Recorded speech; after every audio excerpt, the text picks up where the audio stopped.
Ladies and gentlemen, today we celebrate a rising force, smart women who are mastering the art of negotiation.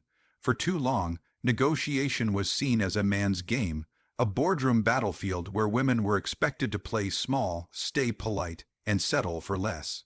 But that narrative is changing, because today's woman knows her worth, speaks with intention, and negotiates not just for salary, but for respect, opportunity, and influence. Negotiation is not about being aggressive. It's about being strategic. It's not about domination. It's about communication, understanding, and confidence. And smart women are realizing that every negotiation, whether at home, at work, or within themselves, is an opportunity to create impact. Let me walk you through 5 key mindsets that are helping women step into their power and master this vital skill. Number 1, know your worth, and then add tax. Knowing your worth is not just a catchy phrase, it is a mindset, a way of walking through the world that begins from the inside and radiates outward. For too long, women have been conditioned to minimize themselves, to second, guess their value, and to settle for just enough.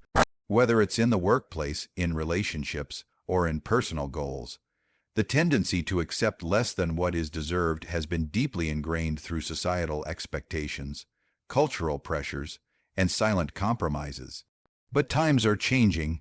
A new era is emerging, one where women are rising up not just to participate but to lead, not just to accept but to ask, not just to work hard but to be recognized and rewarded for that work.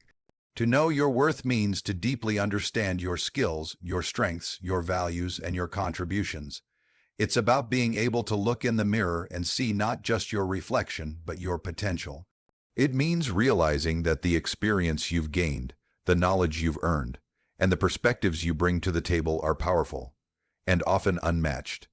Yet knowing your worth doesn't stop at simple awareness. That's just the beginning. When we say know your worth and then add tax, we're talking about stepping into your power with unapologetic boldness.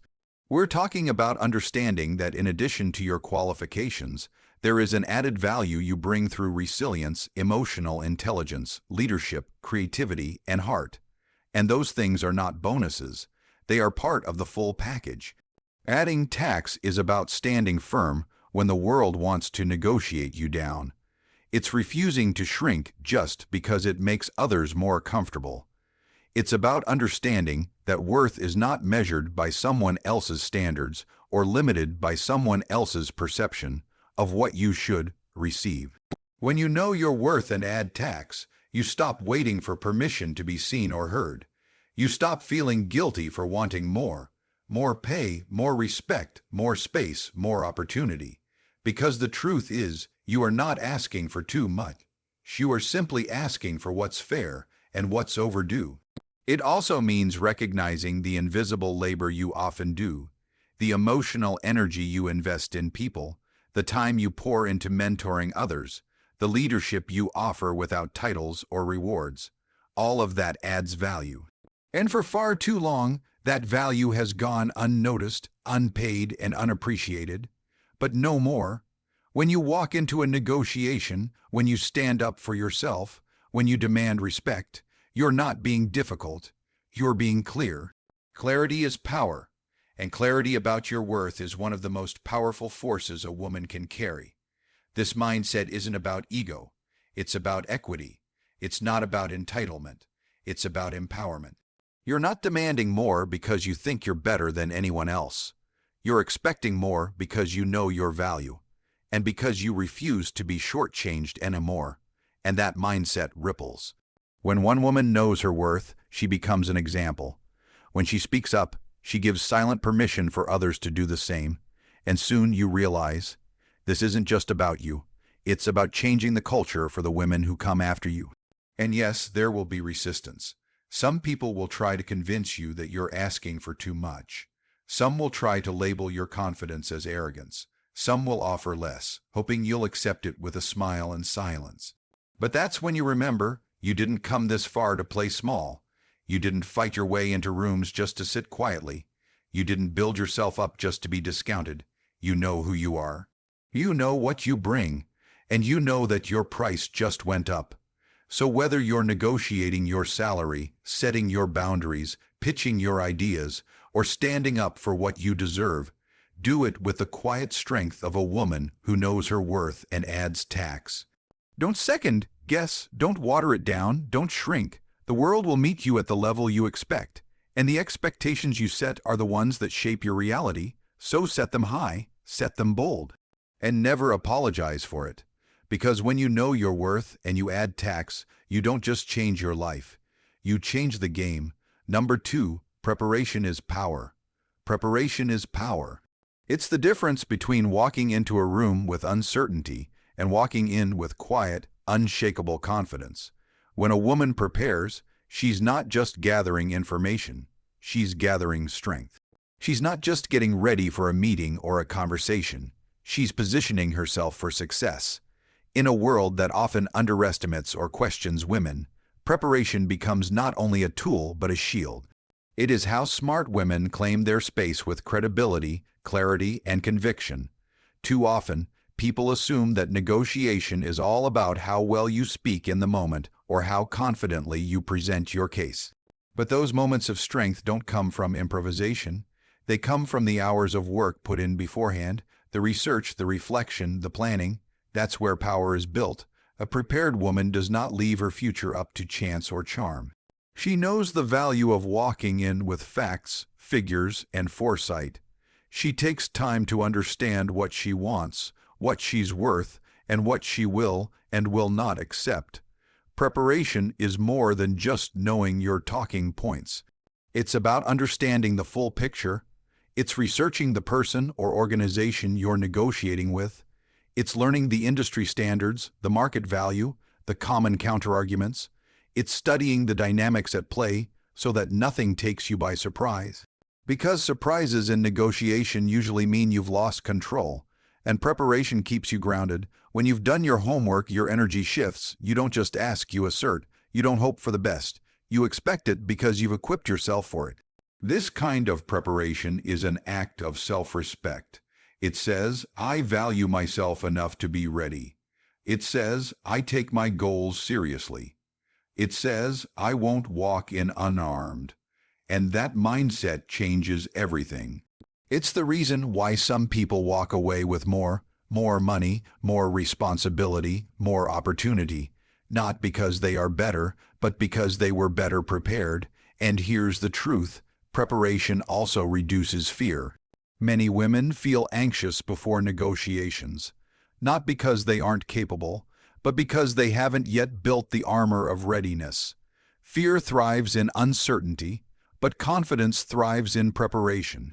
The more prepared you are, the more you trust yourself. You stop second guessing, you stop playing small, you stop giving away your power with phrases like I'm not sure, or this might not be important, but no. A prepared woman speaks with certainty because her foundation is strong. But preparation isn't just about what you know, it's also about how you carry yourself. A smart woman practices her delivery. She visualizes the conversation. She rehearses her responses. She prepares for pushback and doesn't get rattled by it. Instead, she redirects it calmly and clearly because she's already anticipated it. She's not thrown off course by a surprising comment or a difficult question. She sees it coming, and she navigates it with grace.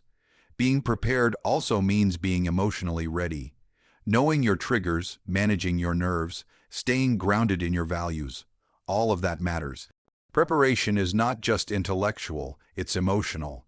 It's knowing when to pause, when to push, when to listen, and when to stand firm. It's being in tune with your own energy and not letting someone else's urgency, pressure, or manipulation throw you off balance. And perhaps most importantly, preparation gives you options. It allows you to walk away if the deal isn't right because you've already thought through your alternatives. You're not desperate, you're informed. You're not clinging, you're choosing, and that freedom to walk away is often the most powerful position of all. So when a woman prepares, she doesn't just increase her chances of success, she transforms how she shows up. She becomes composed, commanding, convincing. She walks in not wondering if she deserves the opportunity, but knowing she's ready for it, and the room feels that, because preparation speaks without saying a word. In a world that often demands women prove themselves twice as hard, preparation is the equalizer. It's the amplifier. It's the secret weapon. And every time you take the time to prepare, you're not just getting ready for one moment. You're building a life where power, purpose, and preparation walk hand in hand. Number 3, silence is a superpower. Silence is a superpower, especially in a world that constantly demands noise, quick responses, and immediate validation. For women, this power is even more profound because they are often taught to over-explain, to soften their tone, to make everyone comfortable, even at their own expense. But silence flips that script. It is not the absence of words, but the presence of control. It is not weakness, it's wisdom. And when used with intention, silence can speak louder than the most carefully crafted argument. In negotiation and leadership, silence is often the most underestimated tool in the room. People mistake silence for uncertainty, but in truth, silence often reveals more than words ever could. A woman who uses silence strategically knows that she doesn't have to rush to fill the gaps. She understands that power doesn't come from how much you say, but from how much strength you hold in your pauses. After making a bold ask or delivering a confident statement, she doesn't dilute it with explanations or nervous chatter. She lets it land, and she lets the silence do the heavy lifting. That moment of quiet after a strong statement is where the real tension lies. Not tension to fear, but tension that commands attention. It forces the other person to sit with what's been said, to process it, to respond to the strength of your words without distraction. It's in that stillness where pressure shifts. People often reveal their own thoughts, weaknesses, or intentions just to escape the discomfort of silence. But the woman who has mastered silence doesn't move until she's ready. She owns the space without having to dominate it. That is true presence. Silence also protects you from being impulsive. In emotionally charged situations, our instinct is often to react, to defend ourselves, to justify, to speak just to feel heard. But those who understand the value of silence know that restraint is often more powerful than reaction. They pause, they breathe, they observe. In that space between emotion and response, there is clarity. And from clarity comes strength. Responding from a place of calm rather than chaos changes everything. It makes your words sharper, your intentions clearer, and your presence more commanding. There's also immense courage in not filling silence with apologies. Many women, especially in negotiations, feel the urge to justify their worth. They ask for a raise and then immediately explain why they understand if it's too much. They propose an idea and then soften it with, just a thought, maybe it's silly. Silence disrupts that. It says, I've said what I meant, and I will not apologize for it. That alone can shift power in the room. It challenges the assumption that you need to prove yourself beyond the clarity of your message. But silence isn't just about how others perceive you. It's also about how you perceive yourself. It allows space for reflection, for intuition to rise, for your inner voice to be heard above the noise of expectation and fear. In stillness, you connect with what truly matters. You become less reactive to external pressure and more grounded in internal certainty. This is where real self-trust begins to build, not in loud declarations, but in quiet knowing. Practicing silence also sharpens your ability to listen, and listening is a powerful form of intelligence. When you're not focused on what you're going to say next, you become present. You catch nuances in tone, body language, and phrasing. You notice what is said and what is not. You begin to see what people truly want, fear, or value. That insight can be more valuable than any speech you could have delivered. It gives you leverage, connection, and wisdom. In moments of conflict or confrontation, silence can de-escalate. When someone expects you to argue or break under pressure, silence becomes your armor. It shows that you are not afraid of discomfort, that you can hold your ground without losing your temper, that you're not here to be shaken. You're here to be respected. People remember that. They remember the woman who didn't flinch, who didn't fight for the last word, who didn't rush to appease. They remember the one who stood calm, still, and certain. So yes, silence is a superpower. It's not about saying less, it's about saying more with less. It's about owning your presence so fully that you don't need to prove it with constant noise. The world is loud. Let others scramble to speak first, to rush their thoughts, to fill the air with nervous energy. You will sit in your silence. You will let it work for you. Because silence, when mastered, doesn't diminish your voice. It magnifies your strength. Number 4, emotions are not a weakness. They are a compass. Emotions are not a weakness. They are a compass. For far too long, emotions have been framed as liabilities, especially for women. We've been told to toughen up, to stay rational, to separate feelings from decisions, as if emotion and logic were enemies. In boardrooms, negotiations, and even personal conversations, women have often felt the need to hide their emotions just to be taken seriously. But the truth is, emotions are not obstacles to success. They are powerful tools for direction, awareness, and authentic connection. When understood and embraced, emotions guide us, not away from strength, but directly toward it. Every emotion we feel is information. Anger might reveal a boundary that's been crossed. Sadness can signal that something valuable was lost. Anxiety often shows where we feel unprepared or unsafe. Joy points us toward what gives us life. None of these feelings are flaws. They are signals. They tell us what matters. They draw attention to what needs healing, what deserves protection, and what requires change. To ignore emotions is to silence your inner compass. But to lean into them with curiosity is to gain insight others might miss entirely. Women in particular have a natural gift for emotional intelligence. They often sense the temperature of a room, the unsaid undercurrent in a conversation, or the hidden emotion behind a statement. This is not weakness, it's perception, and perception leads to clarity. In a negotiation, emotional intelligence helps you read when someone is bluffing, hesitating, or open to collaboration. In leadership, it helps you manage teams with empathy, resolve conflict with understanding, and motivate people not just through direction, but through connection. We've all seen the results of emotionally disconnected leadership: hold, robotic decisions that lack humanity and lose trust. But when a woman shows up with emotional awareness, she brings a different kind of strength. She creates environments where people feel seen, heard, and valued. She builds loyalty and cooperation not through fear, but through trust. Her emotions don't derail her thinking, they deepen her insight. They make her decisions more compassionate, more thoughtful, and more impactful. Of course, this doesn't mean being ruled by emotions. Mastery comes from understanding them, not being controlled by them. A powerful woman knows when to pause, process, and choose her response wisely. She doesn't suppress how she feels, she uses it as data. If she's angry, she asks why. If she's afraid, she digs into the source. She becomes a student of her own internal world, not a victim of it. That kind of emotional fluency is rare, and it's magnetic. Too often, women are criticized for being too emotional, especially when they show passion, frustration, or vulnerability. But let's be clear, emotion is not the enemy of strength. Detachment is. A woman who feels deeply and still moves forward, that's strength.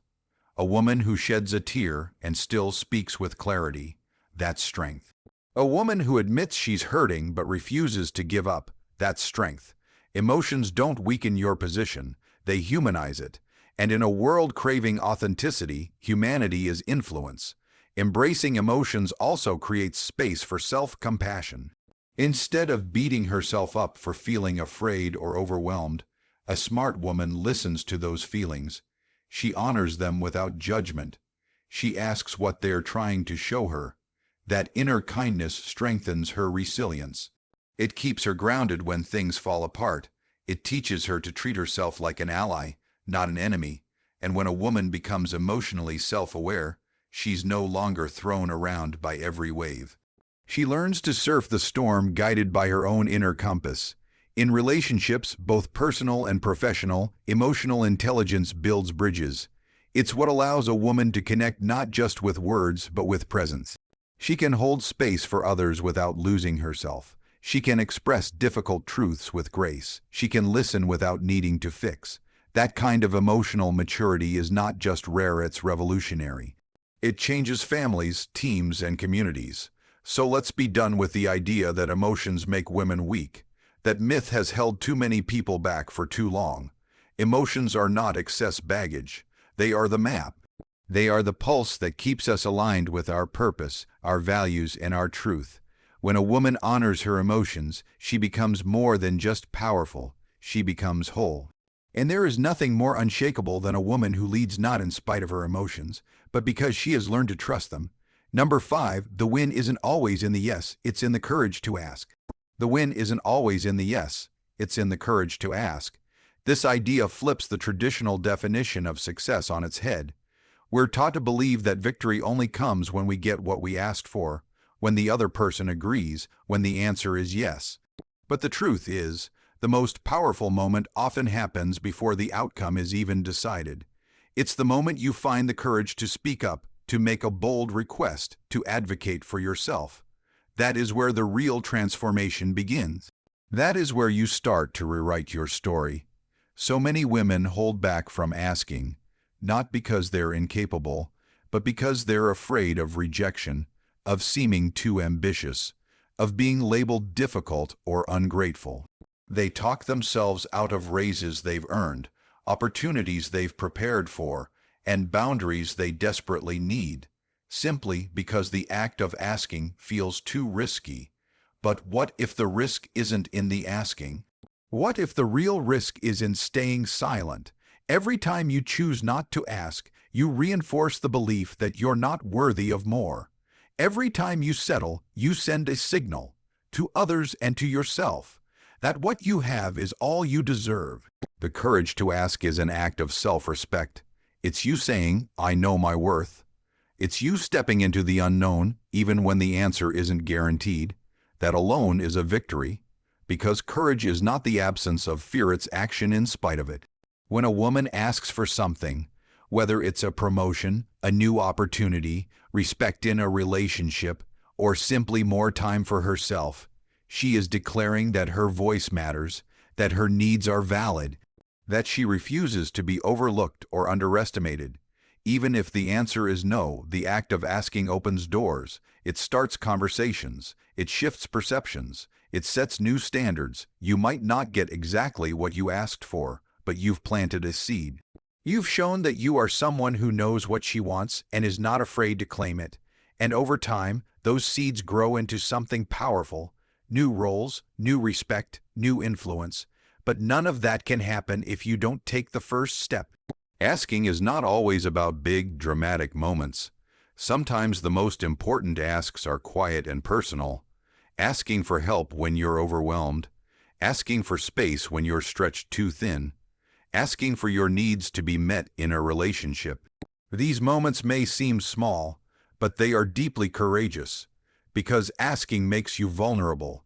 It means admitting you don't have it all together, that you can't do it all alone. And that level of honesty takes strength. It's easier to pretend you're fine. It's harder to raise your hand and say, "This matters to me." There's also another side to the ask, the message it sends to the world. When one woman speaks up, she gives silent permission for others to do the same. She creates space for others to ask too. She challenges systems that rely on women staying quiet and grateful for scraps. She shows that it's not selfish to ask, it's revolutionary. It's necessary. It's how change begins. And maybe, most importantly, it's how we teach the next generation of women to own their voices early, so they don't spend years unlearning silence. There will always be people who try to make you feel guilty for asking. They will call it too much, too soon, too bold. But remember, those are usually the ones who benefit from your silence. Don't shrink for their comfort. You are not too much. You are enough. And your courage to ask is not arrogance. It's alignment. It's you standing tall in your truth. So yes, a yes is great. A yes moves the needle, but never underestimate the power of the ask itself. Every time you choose courage over comfort, every time you advocate for yourself, you're winning. Whether they say yes or not. You're growing stronger, you're becoming more you, and in the end, that's the real win, because the world doesn't change when someone grants you permission. It changes the moment you decide to ask for what you've always deserved. So to every woman listening, you have a voice, you have value, you have a seat at the table. Don't let anyone convince you otherwise. Mastering the art of negotiation isn't about becoming someone else. It's about becoming more of yourself, assertive, informed, intuitive, and bold. Because smart women don't just accept what they're offered, they ask, they rise, and they win. God bless you.